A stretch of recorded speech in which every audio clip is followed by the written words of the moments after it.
Hey guys, Dwayne Bryant here from WagerTalk.com with another edition of DB's Freebies. Looking to drop a little situation information on you for Monday, May 10th. Before we get into the T&A, just a reminder, never make a bet based on any single trend, angle, or piece of information. Simply use this information as one piece in your handicapping puzzle of each game. Only use it to further support a play you already liked or to make you look closer at a play where this information disagrees with your opinion. So let's start in the NBA, Game 525, Utah Jazz, Golden State Warriors. And this angle says to play against Golden State, hence on Utah. And it says after 42 plus games, play against all teams where the line is +3 to -3. In a game involving two teams allowing 43.5% to 45.5% shooting on the season, after a game where one of the teams made at least 55% of their shots. Now this angle has gone 47-17 for 73% winners since 1996. So here we have a one possession betting line in a game with two similarly rated defensive teams.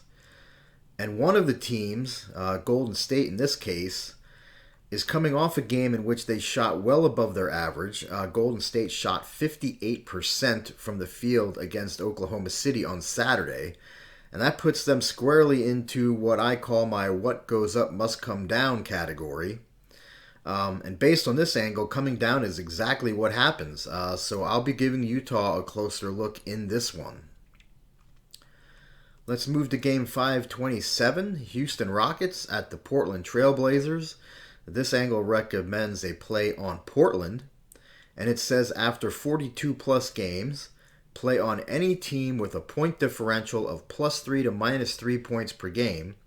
When playing against a team with a point differential of -7 points per game or worse, after a blowout win by at least 20 points. So this angle has gone 40-14 for 74% winners since 1996. It is 2-0 so far this season. So based on the average point differentials, we have a decent team playing against a lousy team. And the decent team just blasted their last opponent by at least 20 points. And we're banking on them to keep it rolling here against an inferior opponent. Well, that makes perfect sense to me, so I'll be giving Portland a closer look in this one. Let's move to the NHL. It's Game 15, Tampa Bay Lightning, Florida Panthers. And this angle recommends a play on Tampa Bay.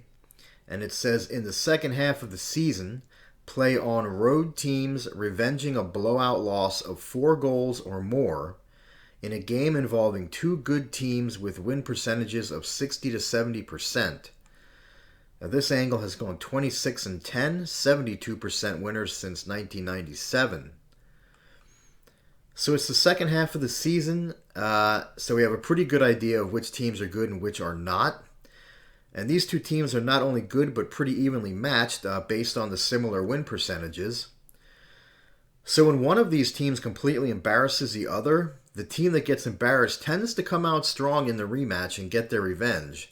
The Lightning just lost to the Panthers 5-1 on Saturday, and that puts them into this specific angle. So Tampa Bay is definitely worth a closer look here.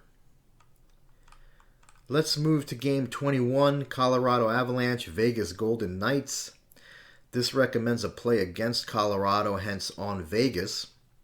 And it says play against a favorite revenging a road loss by 2 goals or more if they're off 2 straight divisional wins by 1 goal. This angle has gone 24-7, 77% winners since 1997, and it is 1-0 this season. So we have a favorite seeking revenge for a loss by at least 2 goals. They're playing good hockey, having just won 2 divisional games, but they are usually unsuccessful at getting their revenge, and this one didn't turn out how I thought it would. I thought the revenge-minded team that's favored would end up getting its revenge more often than not. That's usually the case, but that's not the case in this particular scenario. At any rate, the results are clear here, so despite what I think, I will at least give Vegas a closer look in this one. Let's move to Major League Baseball and do some rapid fire T&A. Number 1. Over the last 3 seasons, Colorado's Antonio Senzatela is 10-3 in home games against teams with a winning record. Number 2. Arizona's Luke Weaver is 3-9 in home games against teams averaging 2.75 or fewer extra base hits per game. Number 3. Houston is 1-8 this season against teams with a bullpen whose ERA is 5.20 or worse. Number 4. Texas is 11-4 against left-handed starters this season. And last but not least, Boston is a perfect 8-0 this season against teams averaging .35 or fewer stolen bases per game. And again, just another reminder, never make a bet based on any single trend, angle, or piece of information. Simply use this information as one piece in your handicap of each game. And that will do it for today's T&A. You can follow me on Twitter at WagerTalk Dwayne. Don't forget to smash the like button and hit the bell to get notifications. And that'll do it for me, DB, signing off here on Monday. As always, guys, best of luck on all your wagers.